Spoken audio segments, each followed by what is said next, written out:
صباح الفل عليكم. انا في حاجه حلوه حصلت كده فحابب اشاركها معاكم.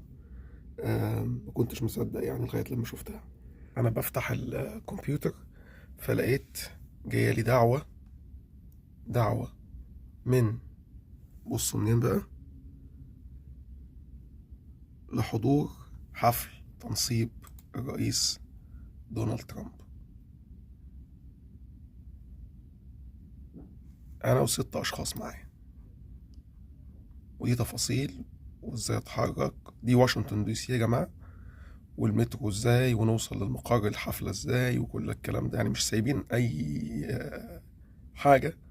ولو عاوز كمان اطلب تيكت زيادة لو حد جاي معايا. ودي الفورمال انفيتيشن بتاعت، وده الجواب بتاع رئيس ترامب نفسه. المفروض ان ده هيوصلني في الميل كمان.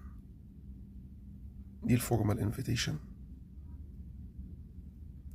فحبيت كده ايه اشاركها معاكم. مبروك علينا ترامب يا جماعة. اخبار حلوة والله، يعني بلد بتحترم ناسها عايشين فيها يعني. يومكم جميل، وكان معاكم ايمن من امريكا.